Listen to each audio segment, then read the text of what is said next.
My dear friends, welcome back, and today I am going to teach you the fourth poem of your syllabus, How to Tell the Wild Animals. And this poem has been composed by Carolyn Wells.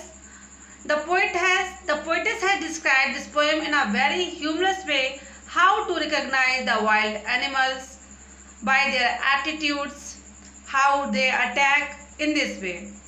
तो आइए शुरू करते हैं आज की poem बहुत ही easy way में.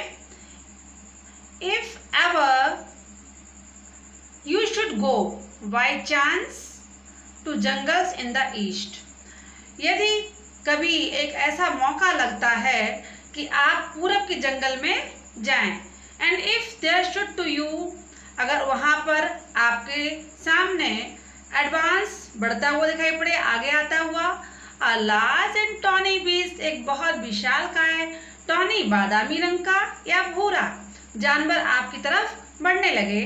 If he roars, और अगर वो क्या करता है, रोर दहाड़ता है, and you are dying, और आपको ऐसा लगता है कि आप मर रहे हो, तो you will know it is the Asian lion. तो कहते हैं तो ये और कुछ नहीं है, क्या है, ये एशियाई शेर है. तो this is the very easy way to know that this is the lion. Okay,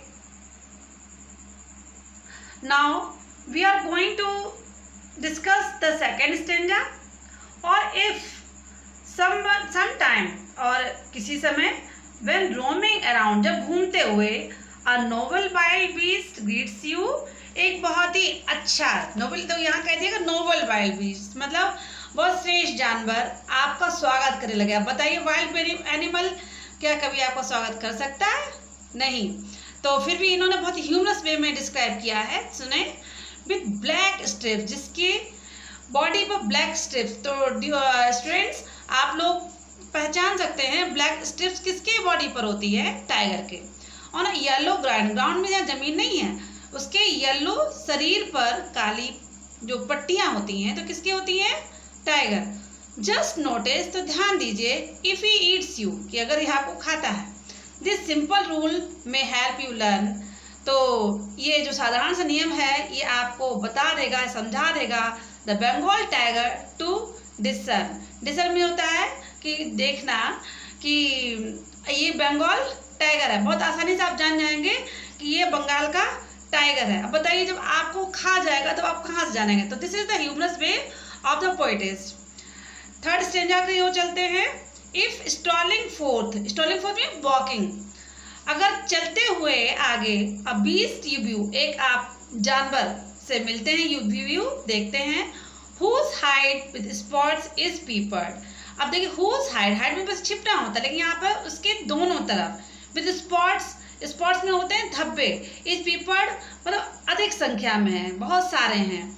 अगर बहुत सारे संख्या में किसी भी जानवर की दोनों तरफ बहुत सारे धब्बे से हैं, तो एज सून एज, ज्यों ही हैज लैप्ड ऑन यू, आपके ऊपर ये छलांग लगाता है, you will know it is leopard. तो क्या है ये तेंदुआ है.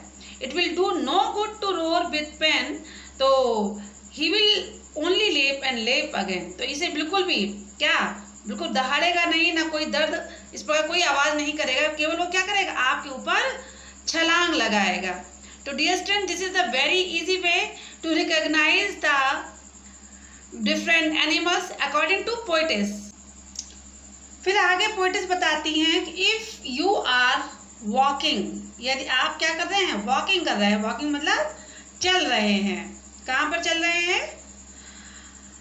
राउंड योर यार्ड, अपने आंगन में. You meet a creature there, आपको अगर वहां पर कोई जानवर मिल जाता है, who hugs you very very hard, जो आपको हग अर्थात गले से लगा लेता है, वेरी वेरी हार्ड, बहुत कसकर. बी श्योर, तो तुरंत समझ लीजिए, it is a bear. Bear की हैबिट होती है, वो बहुत कसकर आपको हग करेगा अर्थात पकड़ लेगा. फिर आपको आप छुड़वाना आपके लिए बहुत रेयर हो जाएगा, बहुत मुश्किल हो जाएगा. If you have any doubts, अगर फिर भी इसमें आपको कोई संदेह है, आई गेस, तो मेरा अनुमान है, he will give you just one more caress, तो वो आपको एक फिर से कसकर पकड़ लेगा या फिर आपकी वहाँ पर तुरंत आपको ध्यान आपके ऊपर देगा. Though to distinguish beast of prey, तो ये अभी आपने बियर को जान लिया। आप चलते हैं दूसरे एनिमल की तरफ। तो उन्होंने कहा though to distinguish beast of prey, though यद्यपि डिस्टिंग्विश पता लगाने के लिए, बीस्ट ऑफ प्रे जो जानवर शिकार करते हैं, अ नॉविस माइट नॉन प्लस, एक जो नौसिखिया है वो भी इन सब चीज़ों को जान सकता है। क्या? द क्रोकोडाइल यू ऑलवेज में टेल फ्रॉम द हैना दस, कि एक क्रोकोडाइल, एक मगरमच्छ और एक हैना अर्थात जो लकड़बग्गा होता है, तो यू ऑलवेज में टेल फ्रॉम द हैना दस, इस प्रकार से आप बता सकते हैं। क्या उन्होंने डिफरेंस बताया? हैनास कम विद मैरी स्माइल्स, जो लकड़बग्गे होते हैं वो किसके साथ में आते हैं? बहुत ही हंसी के साथ, मुस्कुराते हुए, मैरी स्माइल्स आते हैं। But if they weep they are crocodiles, तो जैसे हम लोग कहते हैं लकड़बग्गे में और मगरमच्छ में अगर हमें भेद नहीं समझ में आ रहा है, तो अगर हंसते हुए आ रहा है तो ये हैना है, और अगर नहीं रोते हुए तो ये क्रोकोडाइल है। Now last stanza of this poem by Carolyn Wells, the true chameleon is small. उन्होंने कहा कि जो गिरगिट होता है, जो वास्तविक होता है, तो वास्तविक गिरगिट तो वो बिल्कुल छोटा होता है, स्मॉल छोटा होता है। और लिजार्ड शॉर्ट ऑफ थिंग, जैसे कि बिल्कुल एक लिजार्ड जानते हैं, छिपकली होती है छोटी सी, उस तरह से होता है। He hasn't any years at all, लेकिन इसके क्या नहीं होते हैं? ईयर्स नहीं होते हैं। किसके? कैमेलियन के, गिरगिट के। And not a single wing, और ना ही एक भी पंख होता है। विंग मीन्स पंख होता है।